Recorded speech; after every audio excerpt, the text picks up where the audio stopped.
আমাদের পদ্মপুর ক্লাব এবছর 46তম দুর্গোৎসব আমরা পালন করব। আমাদের এবারের পুজোর বাজেট 20 লক্ষ টাকা। আমরা আগামী চতুর্থী দিন থেকে মণ্ডপ ওপেনিং করে দেবো আর কি সবার জন্য, চতুর্থী দিন থেকে। আর সপ্তমী, অষ্টমী, নবমী 3 দিনই থাকবে মহাপ্রসাদ। সকলের আমন্ত্রণ রইল এই মহাপ্রসাদ গ্রহণে। তাছাড়া বস্ত্র বিতরণ এবং ব্লাড ডোনেশন ক্যাম্প করার একটা আমরা প্রস্তুতি নিচ্ছি।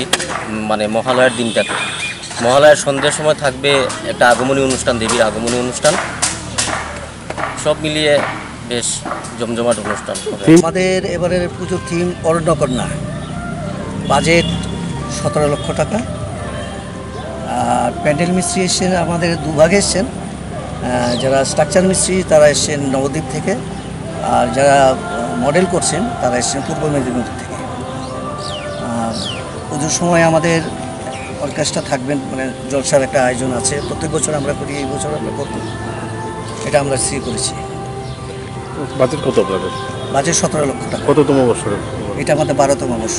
এবার লোক সমাগম বা দর্শনার্থীদের কেমন ভিড় হতে পারে আপনার আশাবাদী? আমাদের প্রত্যেক বছর আমরা যেই বছর আমরা 13 সাল থেকে আমরা শুরু করেছিলাম, সেই বছর থেকে দেখেছিলাম আমরা মানে ধর্মনগরের মানুষ প্রচুর পরিমাণে সমাগম হয় এখানে ঠাকুর দেখতে, এবং আমরা সেইভাবে সেটাকে পরিচালনা করি। আমরা এবছর আমরা মানুষ সেইভাবে আমাদেরকে সাড়া দেবে, এবং আমাদের প্যান্ডেলের প্রতি মানুষের একটা আগ্রহ থাকে, একটা উচ্চ আকাঙ্ক্ষা থাকে যে নিশ্চয়ই একটা ভালো কিছু করবে, অন্যবারের মতোই করবেন। 40তম বছরে পা দিল এবারে পুজো।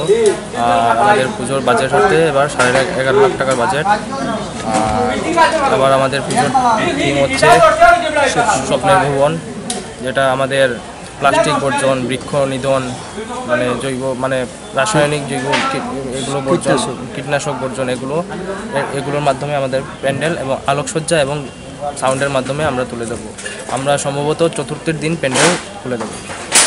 এছাড়া কোনো সামাজিক কর্মসূচি কি রয়েছে আপনাদের? সামাজিক এখন অর্কেস্ট্রার হয়, সাংস্কৃতিক অনুষ্ঠান হয়, প্রোগ্রাম হয়, গান বাজনা হয়, এগুলো হয় প্রত্যেক দিন। সপ্তমী, অষ্টমী বস্ত্র বিতরণ হয়, গরিবদেরকে ব্লাড ডোনেশন করা হয়, হেলথ ক্যাম্পেও করা হয়। আমাদের কি ক্লাব আপনাদের নাম? আমাদের ক্লাব হচ্ছে নয়াপাড়া ক্লাব, নয়াপাড়া সার্বজনীন।